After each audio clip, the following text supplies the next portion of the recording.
देखो ये इंसान आज भी जाति, धर्म, रंग, रूप, भाषा, ज्ञान, अमीर, गरीबी, उच्च नीच ये सब देखने के बाद किसी को अपना मानता है। हम ना लिखने वाले तो भाई बहन, अपना परिवार ये सब लिख गए, पर हकीकत में ऐसा कुछ है ही नहीं। आज भी लोग आपको आपकी भाषा या फिर पैसा देकर जज या वैल्यू करते हैं। तो चलो अब ना देरी करते हुए वीडियो की तरफ बढ़ते हैं।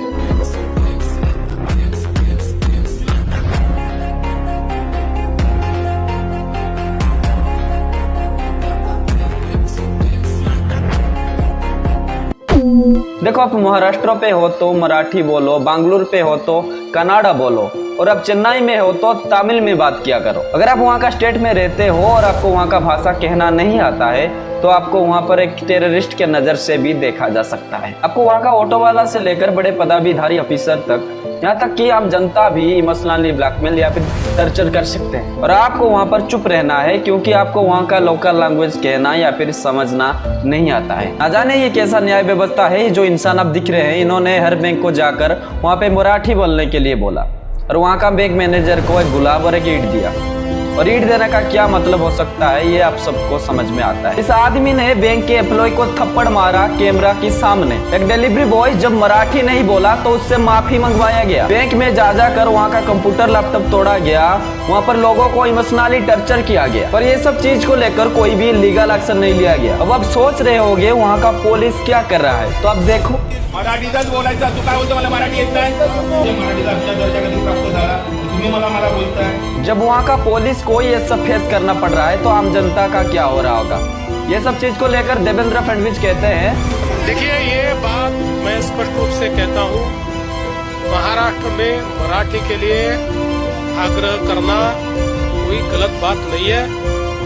सरकार का भी मानना है कि मराठी का उपयोग ज्यादा से ज्यादा होना चाहिए, किंतु अगर उसके लिए कोई कानून हाथ में लेता है तो कानून उसके ऊपर कार्रवाई करेगा। ना जाने ये कानून कब कार्रवाई करेगा। एक आदमी ने 9 महीने का प्रेग्नेंट लेडी को पीटा, वो भी सिर्फ मराठी ना बोलने पर। वहाँ पर वो लड़की की जान जा सकती थी। ना सिर्फ एक आदमी बल्कि उसका पूरा परिवार मिलकर उस महिला को पीटा। अब आप सोच पा रहे होंगे ये लैंग्वेज का वार कितना खतरनाक हो सकता है और ये सब चीज में कभी किसी का जान भी जा सकता है। और ये जो भाषा बचाने का उद्यम किया जा रहा है, अगर इसके साथ देश का नेता, बेरोजगार, गरीब का हक, एजुकेशन, ये सब चीज के लिए आवाज उठाएंगे तो शायद देश आगे जा सकता है। बाकी धर्म और भाषा ये सब चीज का नाम हमारे देश का कुछ नेता किस काम के लिए लेते हैं ये सबको पता है। बाकी समझने वाले समझ जाएंगे। फिलहाल कौन चाहता है अपना घर, परिवार, गांव, शहर छोड़कर किसी दूसरे स्टेट में रहने के लिए? बस पापी पेट के लिए करना पड़ता है। और आप जिस बैंक कर्मचारी के ऊपर हाथ उठाया उसका भी फैमिली है, बच्चे हैं। जब उनको इस सब चीज के बारे में पता चलेगा तब उनके ऊपर क्या बीतेगा। अगर वो बैंक कर्मचारी के ऊपर हाथ उठाने वाला नेता कल किसी काम के लिए किसी अदर स्टेट को जाए और वहाँ का लोकल लैंग्वेज ना बोलने की वजह से उससे कोई थप्पड़ मारे, तब जाकर उससे अपना गलती समझ में आएगा। बाकी सबसे बड़ा दुख का बात यह है, शिवाजी का जन्मभूमि महाराष्ट्र पे किसी 9 महीने का गर्भवती महिला को पीटा गया, वो भी सिर्फ मराठी ना बोलने पर। देखो मैं यहाँ किसी को गलत नहीं कहना चाहता, पर जाति धर्म से पहले हम सभी इंसान है, तो थोड़ा इंसानियत दिखाया करो। बाकी कभी कभी सोशल मीडिया पे मिलने वाला हर चीज सच नहीं होता।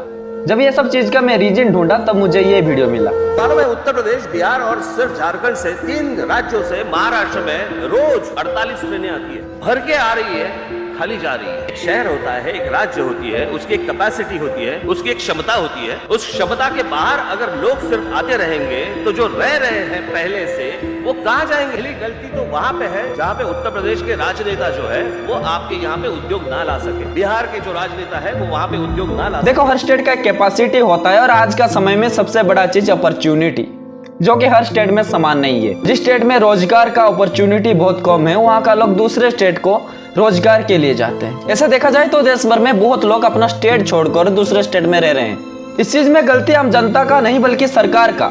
अपने स्टेट में अपॉर्चुनिटी नहीं मिल रहा है, इसीलिए तो लोग अपना स्टेट छोड़कर दूसरे स्टेट को जा रहे हैं। और ये जो लोग अपना स्टेट छोड़कर किसी दूसरे स्टेट में रहते हैं उन्हें भी धीरे धीरे करके वहाँ का लोकल लैंग्वेज सीख लेना चाहिए मेरे ख्याल से। क्योंकि कोई ऑटो वाला वो तो ज्यादा पढ़ा लिखा नहीं होगा, उससे इंग्लिश हिंदी नहीं आता होगा।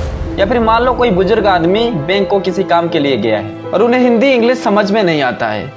ये सब चीज को आंखों के सामने रखते हुए मैं भी सोच रहा हूँ जो लोग भी अपना स्टेट छोड़कर किसी दूसरे स्टेट में जॉब या फिर नौकरी वगैरह ये सब कर रहे हैं तो उन्हें भी वहाँ का लोकल लैंग्वेज धीरे धीरे करके सीख लेना चाहिए या फिर कहना आना चाहिए। बाकी वो ऑटो वाला हो या फिर कोई भी, उन्हें भी थोड़ा ये समझ में आना चाहिए कि सामने वाले बंदा को वहाँ का लोकल लैंग्वेज समझ में नहीं आता है, तो उनके साथ थोड़ा तमीज में पेश आना चाहिए। फिलहाल इंसान को तो जानवर से भी प्यार हो जाता है, तो इंसान से क्यों नहीं होगा। और जो नेता या फिर कोई भी भाषा के नाम से किसी के साथ बदतमीजी कर रहे हैं, तो सर प्लीज आम इंसानों को आप जीने दीजिए। अगर आपके पास कुछ कर दिखाने का पावर है, फिर ताकत है, तो उस चीज के ऊपर आवाज उठाइए जिस चीज में लोगों का भला होगा। बाकी हमारे देश में 3 लैंग्वेज पॉलिसी चलता है। एक बच्चा स्कूल से लेकर कॉलेज तक हिंदी, वहाँ का लोकल लैंग्वेज और इंग्लिश सीखता है, और इन 3 लैंग्वेज में बात करने का अधिकार हर भारतीय के पास है। बाकी मैं इस वीडियो के द्वारा किसी को ठेस पहुंचाना नहीं चाहता। अगर कोई कुछ कर रहा है तो कुछ सोच समझ कर रहा होगा। दोनों साइड के लोगों को अपना गलती समझ में आना चाहिए और गलती के ऊपर कार्रवाई होना चाहिए। और हमें ये समझ में आना चाहिए जाति धर्म ये सब चीज से पहले